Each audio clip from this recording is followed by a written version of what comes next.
Bonjour, aujourd'hui je vous emmène au Jardin des Beaux-Arts et au repère urbain où on va parler du lien entre végétal, culture et patrimoine. Et pour commencer, on va aller voir Isabelle, qui est enseignante-chercheuse à l'Université d'Angers et qui travaille notamment sur un programme de recherche qui analyse les scènes et les ambiances urbaines. Bonjour Isabelle. Bonjour Emmanuel. Qu'entends-tu par scène végétale urbaine? C'est la capacité d'une ville à faire fabrique urbaine, à créer une ambiance urbaine autour du végétal, qu'il s'agisse du végétal nature, du végétal cultivé ou bien encore du végétal détourné par des artistes. Alors pour ça, il faut trois choses. Tout d'abord, il faut des réseaux d'acteurs, d'experts et de non-experts.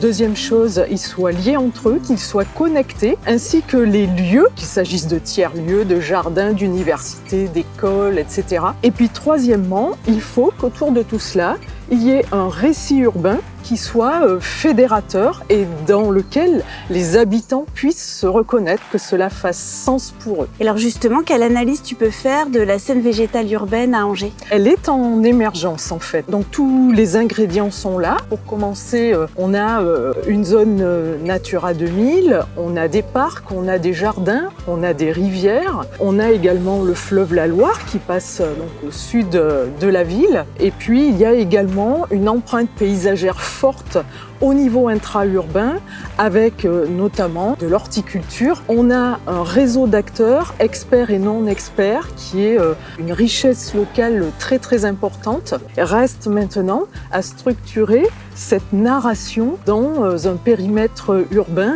élargi qui puisse prendre en compte toute cette richesse locale, à la fois des acteurs, des lieux et puis du végétal nature. Merci beaucoup Isabelle. Merci à toi Emmanuel.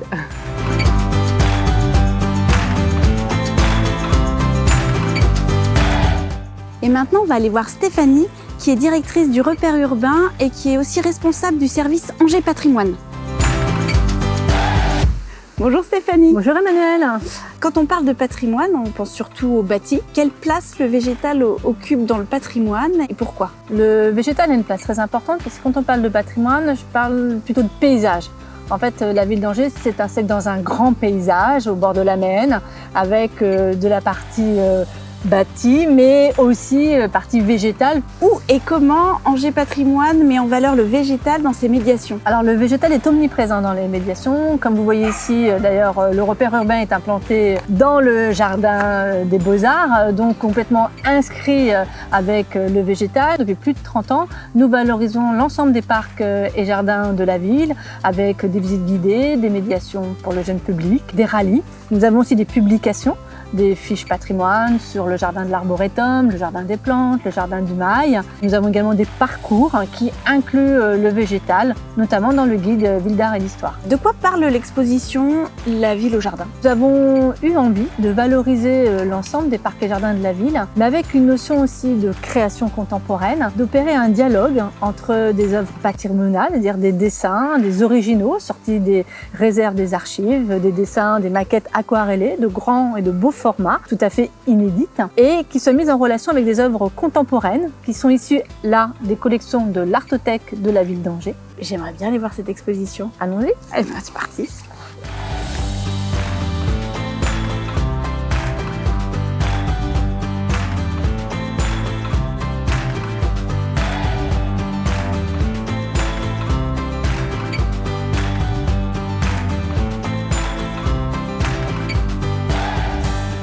Bonjour Mélissa. Bonjour Emmanuel. Tu postes régulièrement des photos sur Instagram. Oui. Comment tu utilises le végétal sur tes photos? J'aime beaucoup le mettre en valeur. Je fais beaucoup de photos en macro, donc ce qui veut dire zoomer et trouver une belle interface de la fleur et la mettre en valeur sur mon compte et trouver de belles couleurs. Merci beaucoup. Avec plaisir.